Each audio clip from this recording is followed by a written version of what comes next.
ഈ ഒരു ഫൂട്ട് വെച്ചിട്ടാണ് നമ്മൾ ഫ്രോക്കിൻ്റെയും മറ്റും താഴ്വശം നന്നായി ലോക്ക് ചെയ്യുന്നത്. അതിനെക്കുറിച്ചുള്ള ഒരു ഡീറ്റെയിൽഡ് വീഡിയോ ആണ് ഇന്ന് കാണിക്കുന്നത്. Hi friends, welcome back to Sajitha's creation.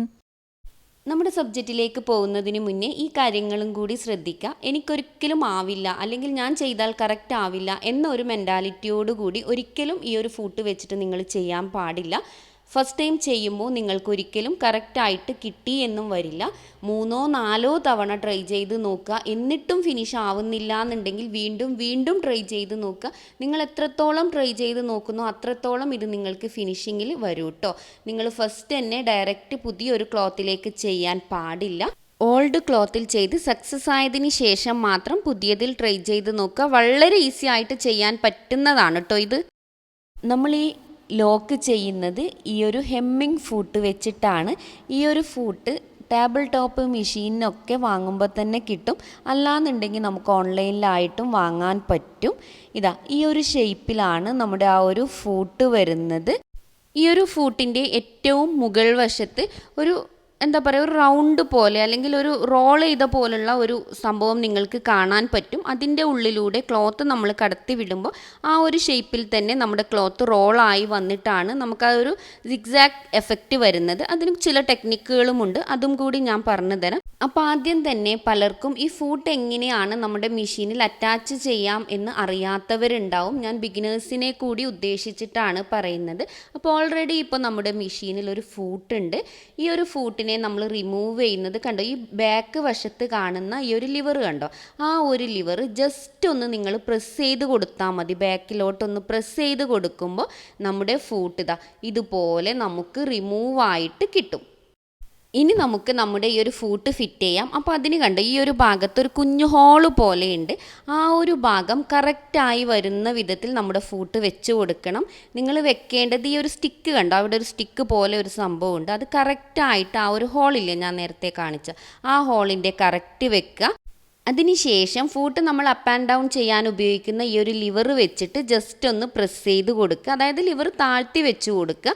അങ്ങനെ നിങ്ങൾ ലിവർ താക്കുന്ന സമയത്ത് നമ്മുടെ ഈ ഒരു ഹോളില്ലേ അത് കറക്റ്റായിട്ട് നമ്മുടെ ആ ഒരു സ്റ്റിക്കിൽ വന്ന് അറ്റാച്ച്ഡ് ആവും. അപ്പോൾ നമ്മുടെ ഫൂട്ട് കറക്റ്റായിട്ട് അവിടെ ജോയിൻ്റായി നിന്നു. ഇനി അത് ഊരൊന്നും ഇല്ല കേട്ടോ. ഇനി നമ്മൾ ചെയ്യേണ്ടത് നമ്മുടെ ലെങ്ത്തും സെലക്ടറും ഒന്ന് അഡ്ജസ്റ്റ് ചെയ്ത് കൊടുക്കണം.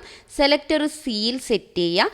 എന്നാൽ ലെങ്ത്ത് ഒരു 2 മുതൽ 3 വരെ, അതായത് 2-ൻ്റെയും 3-ൻ്റെയും ഇടയിൽ സെറ്റ് ചെയ്ത് കൊടുക്കുക കേട്ടോ. ഇനി നമുക്ക് ചെയ്യേണ്ടത് ക്ലോത്ത് ഇതിലേക്ക് അറ്റാച്ച് ചെയ്ത് കൊടുക്കുക എന്നുള്ളതാണ്. അപ്പോൾ നമ്മൾ ആദ്യം ചെയ്യേണ്ടത്, നമ്മൾ സ്റ്റിച്ച് ചെയ്യുന്ന ക്ലോത്ത് അല്ല കേട്ടോ ഇവിടെ വെക്കേണ്ടത്. ഏതെങ്കിലും ഒരു ചെറിയ പീസ് ക്ലോത്ത് എടുത്തിട്ട് അത് ജസ്റ്റ് ഒന്ന് അതിൻ്റെ മുകളിലൂടെ സ്റ്റിച്ച് ചെയ്ത് കൊടുക്കുക. നമ്മൾ സ്റ്റിച്ച് ചെയ്യുന്ന ക്ലോത്ത് കറക്റ്റായി മൂവ് ചെയ്യാൻ വേണ്ടിയിട്ട് ജസ്റ്റ് ഇതുപോലെ ഒന്ന് സ്റ്റിച്ച് ചെയ്ത് കൊടുത്ത് അവിടെ വെക്കുക കേട്ടോ. അതിന് ശേഷം വേണം നമ്മുടെ മെയിൻ ഫാബ്രിക്, അതായത് നമ്മൾ സ്റ്റിച്ച് ചെയ്യാൻ ഉദ്ദേശിക്കുന്ന ഫാബ്രിക് വെച്ച് കൊടുക്കേണ്ടത്. അത് കറക്റ്റായിട്ട് ഇതുപോലെ വെക്കുക. എന്നിട്ട് നിങ്ങൾക്ക് കാണാൻ പറ്റും ആ ഒരു ഫൂട്ടിൻ്റെ റോളായി വരുന്ന ആ ഒരു ഭാഗം കണ്ട, ആ ഉരുണ്ട ഭാഗത്തേക്ക് നമ്മുടെ ഈ ക്ലോത്ത് ജസ്റ്റ് ഒന്ന് തള്ളിക്കൊടുക്കുക. നന്നായി പ്രസ് ചെയ്യുകയോ വലിക്കുകയോ അങ്ങനെയൊന്നും ചെയ്യേണ്ട. വളരെ ഫ്രീ ആയിട്ട് തന്നെ ജസ്റ്റ് ഒന്ന് അതിൻ്റെ ഉള്ളിലേക്ക് ആക്കി കൊടുക്കുക. അതിന് ശേഷം നിങ്ങളൊന്നും ചെയ്യേണ്ട, ജസ്റ്റ് ഒന്ന് സ്റ്റിച്ച് ചെയ്ത് കൊടുക്കുക. അപ്പോൾ സിഗ്സാഗ് സ്റ്റിച്ചാണ് വരുന്നത്. അപ്പോൾ കറക്റ്റായിട്ട് അത് റോളായിട്ട് വരും. ഇത് അതിൻ്റെ ഉള്ളിലൂടെ തന്നെ അങ്ങനെ അങ്ങ് പോകുന്നത് കണ്ടോ. നിങ്ങൾ ആ പിടിക്കുന്നത് കറക്റ്റായിരിക്കണം. ഞാൻ വീണ്ടും പറയുന്നു, ഫസ്റ്റ് ടൈം ചെയ്യുമ്പോൾ ഈ ഒരു രീതിയിൽ ചിലപ്പോൾ നിങ്ങൾക്ക് റോളായി കിട്ടിയില്ല എന്ന് തന്നെ വരും. വീണ്ടും ട്രൈ ചെയ്യുക. 2, 3, 4 തവണ ട്രൈ ചെയ്യുമ്പോൾ തന്നെ കറക്റ്റായിട്ട് കിട്ടും. ഈ ഒരു മെത്തേഡ് പൊതുവേ നമ്മൾ യൂസ് ചെയ്യുക നമ്മുടെ ഷോളിൻ്റെ സൈഡ് അല്ലെങ്കിൽ കർച്ചീഫ് അങ്ങനെയൊക്കെ ഓവർലോക്ക് ചെയ്യാൻ വേണ്ടിയിട്ടാണ്. അത് സ്ട്രെയിറ്റ് ആയിട്ട് ഇതുപോലെ ലോക്കായിട്ട് വരും. ഇനി നമുക്കിത് ഫ്രോക്കിൻ്റെ താഴെയും യൂസ് ചെയ്യാം, പക്ഷേ ആ ഒരു കേവ് ഷേപ്പ് വരില്ല. അങ്ങനെ വരാൻ വേണ്ടി നിങ്ങൾ ചെയ്യേണ്ടത് ഇതേപോലെ തന്നെ ക്ലോത്ത് എടുത്തിട്ട്, നേരത്തെ നമ്മൾ എന്ത് മെത്തേഡാണോ യൂസ് ചെയ്തിട്ട് ക്ലോത്ത് അതിൻ്റെ ഉള്ളിലേക്ക് കയറ്റിയത് അതുപോലെ ചെയ്യാം. എന്നിട്ട് നന്നായി 2 സൈഡിൽ നിന്നും വലിച്ച് പിടിച്ചിട്ട് വേണം നിങ്ങളിത് സ്റ്റിച്ച് ചെയ്യാൻ വേണ്ടിയിട്ട്. അങ്ങനെ 2 വശത്തു നിന്നും വലിക്കുമ്പോഴാണ് നമുക്ക് ആ ഒരു സിഗ്സാഗ് എഫക്റ്റിൽ ക്ലോത്ത് അല്ലെങ്കിൽ ഫ്രോക്കിൻ്റെ താഴ്വശം നിൽക്കുക. അപ്പോൾ വലിക്കുന്നത് നന്നായിട്ട് വലിക്കണം, പക്ഷെ ക്ലോത്ത് കീറാൻ പാടില്ല, ആ രീതിയിൽ വലിക്കാൻ പാടില്ല.